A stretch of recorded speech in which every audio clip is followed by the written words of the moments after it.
이번 시간에는 NLP 전제 조건 7번째 유연성에 대해서 말씀드리겠습니다. 어떤 집단이나 조직에 포함되는 사람이나 요소 중에서 유연성이 높을수록, 더 많은 유연성을 가질수록 그 집단이나 조직을 더 잘 통제할 수 있고 더 많이 영향력을 발휘할 수 있다라는 얘기입니다. NLP의 법칙 중에 필수 다양성의 법칙이라는 게 있습니다. Law of Requisite Variety 라는 겁니다. Requisite라는 것은 필수적이다. 없어서는 안 되는 필수적인 것이다. 필수적인 것, 필수성을 의미합니다. 그 다음에 이제 Variety는 다양성이죠. Various, 유사는 various, 다양한. Variety, 다양성. 그래서 Variety Show라는 게 있습니다. 텔레비전에 연예 프로그램에 있어서 Variety Show. 그러니까 아주 다양한 장르의 재미있는 그런 오락 프로그램이 동원된 그런 쇼다. 이런 의미가 되겠죠. 그러니까 재미있는 연예 프로그램, 연예 쇼다. 이런 의미에서 Variety Show라는 이름을 그런 표현을 하는데 Variety, 다양성이다. Law of Requisite Variety. Requisite Variety. Variety는 Variety인데 다양성은 다양성인데 없어서는 안 되는, 꼭 있어야 되는 필수적인, 그래서 필수 다양성의 법칙이다 라는 법칙이 있습니다. 이 법칙의 내용은 바로 좀 전에 명제로 말씀드렸듯이 융통성이 많고 유연성이 많고 신축성이 많고, 그런 유연성, 융통성, 신축성이 많을수록, 그런 것이 높을수록, 그런 정도가 높을수록 개인이나 또는 요소 또는 부분 또는 부품 이런 것들이 조직을 통제하기 좋고 또 영향력 발휘하기가 좋다. 생물의 진화 과정에서 오랫동안 존속하고 오랫동안 생명을 유지하면서 종족을 이어온 생물체, 생명들은 다들 보면은 높은 유연성을 가진 생물들이다. 이렇게 볼 수 있습니다. 실제로 이 개념을, 또 이 이론을 제일 먼저 이야기한 사람이 생물학자이기도 하면서 인공두뇌학자이면서 또 정신의학자이기도 한 로스 애쉬비, 영국의 학자입니다. 이분이 생물의 진화 과정을 연구하는 가운데 왜 어떤 종족 생물들은 더 이상 진화하지 못하고 환경의 변화에 따라서 종족이 그냥 그걸로 끝이 나는, 종족 자체가 환경의 변화와 함께 더 이상 진화되지 못하고 더 이상 종족이 이어지지 못하고 끝이 나버리는 생명이 있느냐 하면은, 그런 생물이 있느냐 하면은 정말로 몇 천 년이 지나고 몇 만 년이 지나고 몇 십만 년, 몇 백만 년이 지나도 종족이 계속 진화를 거듭하면서 오늘까지 이어지는 그런 생명이 있다. 차이가 뭔가를 봤더니 유연성이에요, 유연성. 어떤 변화 앞에서 빨리 적응력을 발휘하고 빨리 그 새로운 환경에 적응할 수 있는 유연성을 발휘한 생명들은 진화에 성공했고 지금까지 살아남았다. 그런 얘기입니다. 인간도 마찬가지죠. 인간도 사고방식이나 신념이나 철학이나 이런 것들이 고정되어 있는 사람, 이름하여 고집이 너무 센 사람은 그 고집이 먹힐 수 있는, 그 신념이 먹힐 수 있는 상황과 환경에서는 살아남고 또 그것이 사람들한테 받아들여지지만 어떤 상황 때문에, 어떤 여건 때문에 환경이 바뀌고 사회, 문화 상황이 바뀌게 되면은 어떤 신념이 전혀 힘을 발휘하지 못하는, 어떤 고집이 전혀 먹히지 않는 그런 어려움을 겪게 됩니다.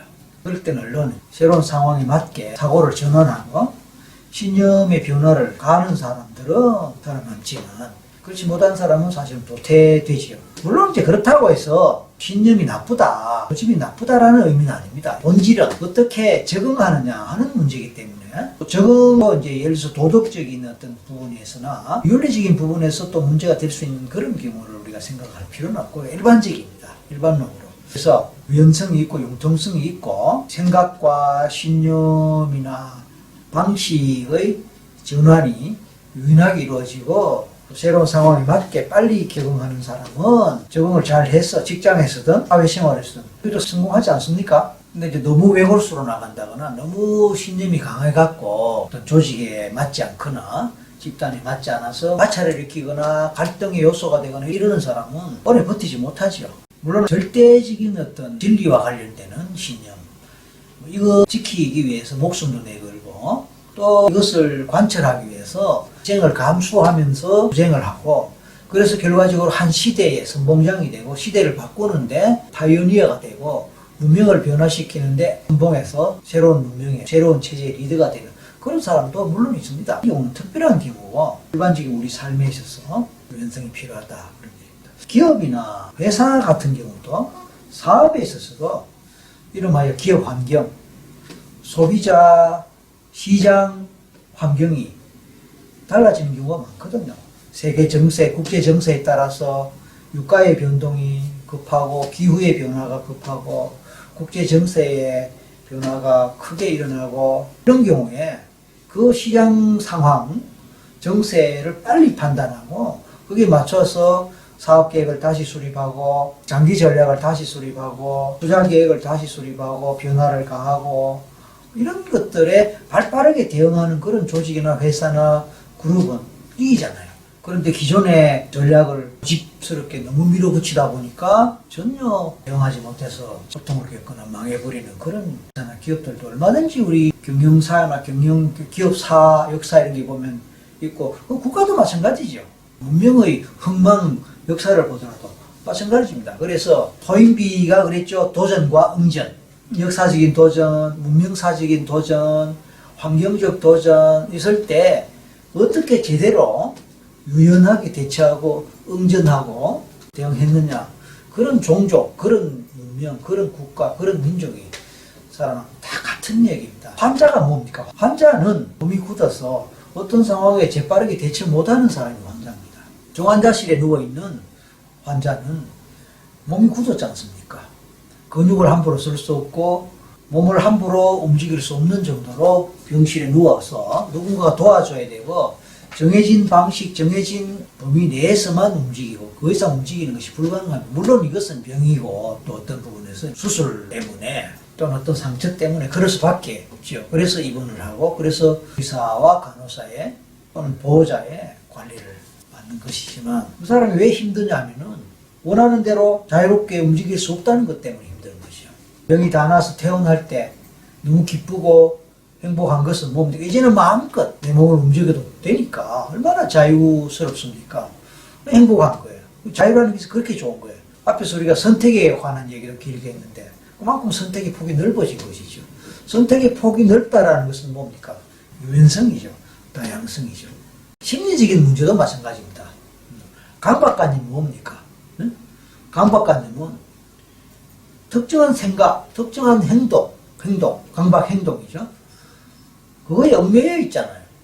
그 아닌 다른 방향으로 생각을 하거나 그 다른 방향으로 행동할 줄 모를 때 우리는 강박 행동이 되고 강박관념이 됩니다. 불안증이 뭡니까? 자기가 불안을 느끼는 그 반응밖에 못하는 게 불안증이거든요. 불안 안 하는 반응, 불안하지 않는 자유로운 생각, 자유로운 마음 상태 못 갖지 않습니까? 그러니까 불안증이죠. 강박증이고 완벽증이 뭡니까? 자기가 생각하는 완벽한 수준에 이르지 못할 때 마음이 편하지 않잖아요. 완벽한 수준에 이르지 않더라도 편하게 바라볼 수 있고 또 그냥 무시할 수 있다면 그건 강박증이 아니고 완벽증이 아니죠. 그러면 불안할 이유도 없는데 그게 이제 안 되니까 그게 매이게 되고 자꾸 그쪽을 집착을 하게 되고 또 그렇게 되기 위해서 노력하는 거는 좋은데 노력이 결과 제대로 안 될 수도 있을 때 못 견디고 이게 말하자면 유연성의 문제와 관련될 수 있다. 신축성의 문제와 관련될 수 있다. 사고의 다양성에 신념의 다양성에 문제와 관련될 수 있다. 이런 것들이 심리적 차원에서의 유연성, 신축성, 융통성입니다. 따라서 한 나라의 국가 리더가 되건 조직의 회사의 리더가 되든 이 리더들은 그런 유연성 있는 점, 융통성 있는 어떤 전략 수립 그리고 그런 리더십을 발휘할 수 있을 때 참 여러 가지 주변 환경의 변화에도 살아남고 버텨나가고 또 리더십을 발휘해서 이끌어 나갈 수 있고 그래서 영향력을 발휘할 수 있고 그래서 조직을 통제할 수 있죠. NLP는 그런 유연성과 융통성을 굉장히 중요시 여기죠. 그래서 우리가 그런 융통성을 많이 가질수록 선택의 폭이 넓어진다는 것이고 선택을 할 수 있다는 것은 선택을 못하는 것보다 선택할 수 없는 것보다 더 바람직하다 했던 그 내용하고 연결되면서 융통성이 많을수록, 유연성이 많을수록, 다양성이 많을수록 적응하는 데 도움되고 변화를 만들어 나가는 데 도움되고 또 성장과 발전 상황에서도 도움된다. 그런 얘기입니다. NLP에는 기법들이 굉장히 많습니다. 변화를 만들어내는 기법들이 굉장히 다양하게 많습니다. 자, 그러니까 특정한 기법 한 가지만 아는 것보다 두 가지 아는 것이 훨씬 유리하죠. 세 가지 아는 것이 훨씬 유리하죠. 10가지 알면 훨씬 유리하죠. 100가지 알면 훨씬 유리하죠. 왜냐하면 한 가지 방법으로 적용해서 효과를 발휘하지 못하면은 또 다른 방법을 동원할 수 있고 또 다른 방법을 동원할 수 있다면 기법이 많고 많이 갖출수록 성공 확률이 당연히 높을 것 아닙니까? 툴박스라는 게 있죠. 툴박스. 공구함. 드라이브도 십자 드라이브가 있고 일자 드라이브가 있죠. 그 다음 사이즈가 큰 게 있고 작은 게 있고 두껍고 굵은 게 있고 얇고 가느다란 게 있고 망치도 큰 망치 작은 망치 벤치 여러 가지 그러니까 전문가일수록 큰 공구함을 갖고 다니죠. 근데 가정에는 그만큼 갖고 있지 않잖아요. 가정에는 기본적인 게만 되게 갖추고 있는 거예요. 그러니까 끝까지로 수리될 수 없는 그런 고장이라거나 뭐 이렇게 사고가 생기면 전문가를 불러야 되는 거죠. 마찬가지로 그런 다양한 툴들, 도구들, 다양한 능력들, 다양한 어떤 기술들, 그리고 사고도 다양하게 생각할 수 있는 사고, 그게 창의성이잖아요. 창의성이 높은 사람은 다양하게 생각하고 남들이 전혀 생각하지 못했던 그런 걸 생각함으로써 창조해내는 것뿐 아니라 현실의 어려움을 타개해 나가는 그런 게 있잖아요. 이 말을 하면서 회의를 할 때 브레인스토밍이라고 합니다. 브레인스토밍은 우리말로 번역이 안 돼서 그냥 그대로 써요. 브레인, 뇌, 스톰, 뭐, 그럴까요? 상황에서 아이디어를 낼 때 보면은 되든 안 되든 상식에 맞든 안 맞든 그냥 생각나는 대로 이야기하는 거예요. 생각나는 대로. 다양하게.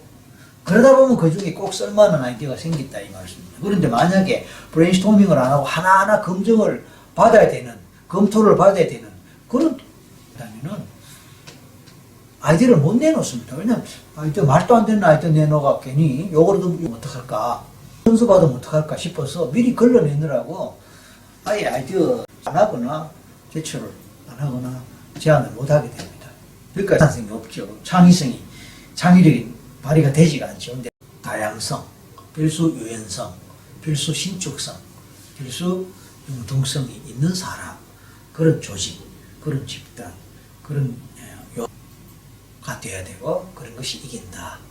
라는 것이 이제 선거 관련한 전제 조건입니다. 다양한 전제 조건들을 많이 안다는 것, 많이 이해한다는 것도 따지보면 유연성이고 융통성이고 다양성입니다. 전제 조건들을 여러분이 충분히 이해하시고 받아들여서 한 부분으로 다양성 좋겠습니다. 이렇게 다양한 전제 조건들을 많이 안다는 것, 많이 이해한다는 것도 따지보면 유연성이고 융통성이고 다양성입니다. 이 조건은 우리 삶에 있어서 넓게는 우리 삶 전반에 있어서 늘 적용되고 활용될 수 있는 거예요. 뿐만 아니죠. 우리에게는 이미 필요한 자원이 다 있다고 그랬어요. 근데 우리는 때로는 그걸 망각하죠. 자신감이 없고 용기가 없고 배짱이 없고 어떤 어려운 상황이 있으면 도전해야 되는데 도전할 줄 모르고 포기하고 물러서고 그래서 루즈가 되는 그런 삶을 살기가 쉽지 않습니까? 용기를 얻어야죠. 그리고 자원을 만들 수 있다 했거든요. 그렇다면 내가 용기가 난 없다고 생각하지만 어떻게 하면 용기를 만들까? 이런 부분들과 생각할 수 있는 거예요. 물론 아직은 용기를 만드는 방법에 대해서 원리에 대해서는 아직 살펴보지 않았습니다. 앞으로 그 부분까지 다룰 거예요. 그래서 그런 걸 다 공부하고 나면은 나한테 필요한 자원을 내가 만들 수가 있는 거예요. 용기를 만들 수가 있고 자신감을 만들 수, 성공할 수 있다는 신념을 만들 수 있고 행복하게 살 수 있는 어떤 원리법을 찾고 활용하고 적용한다면 이것이 NLP입니다. 그거는 단순하게 전제 조건으로 끝날 것이 아니고 우리가 바이블로 삼아야 할 귀한 말씀들이고 명제들이고 원리다. 이것이 전제 조건 전체 결론입니다. 이상으로 전제 조건 강의 마치겠습니다.